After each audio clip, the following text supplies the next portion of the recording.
Good evening, class. This is Felicia Hodges. This is my Rise Week 4 self-reflection. I'm going to go right into the prompts for reflect. How did my attitude, logic, and behaviors influence my projects this month? Well, initially when I went into this class, I was a little scared because I didn't think that I had what it took to become an entrepreneur. But as I moved through the different projects in this class, I realized not only do I have the mentality, but I have a really well laid out business plan and idea for what I'd like to do with my business, FH Designs and Strategy. Inquire. As I started working on my projects, I realized I wanted to know more about and what resources are available to me. Well, as I moved through the projects, I learned that I needed to learn more about how to address the different financing issues.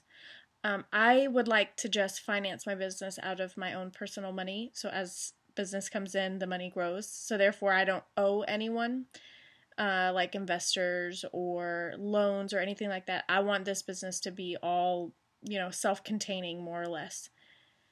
The resources that are available to me for this would just be to connect with an accountant, make sure that I'm on track with all the expenses and everything that I am going to need for the business.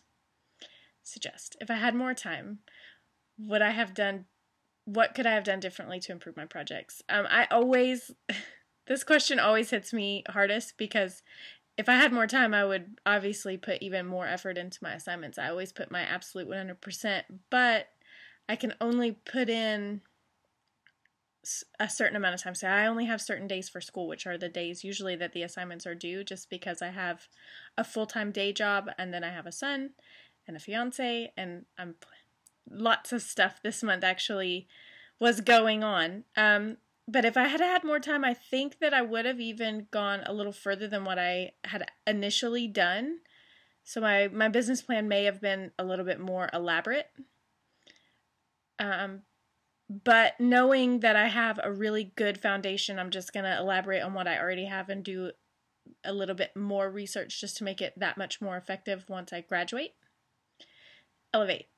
How does my experience exploring the opportunities and challenges of entrepreneurialism inform, support my professional objectives? How will I use this in my career? Well, I usually use everything that I learn in school automatically in my day job as a graphic designer.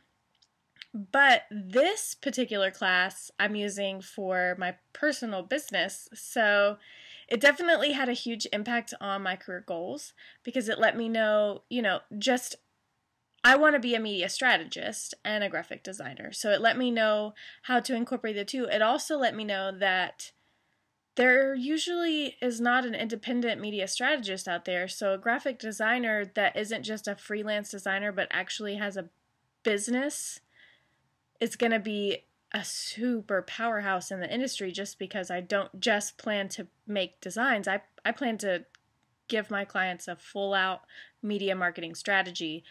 And for those that either don't have the media marketing planners under their corporate umbrella, it'll be a really huge help because they don't have to necessarily pay a set salary. They have to pay for the fee of actually getting the plan. And then as they change it, obviously they have to pay for it again, but it gives them the option to not have to have someone in-house all the time, which is usually what some businesses have been doing since we had the little hard time there in 2008. But that's all I have. Thank you guys so much, and thank you, Instructor Gibson. I have thoroughly enjoyed your class. Thanks, guys. See you in the next video.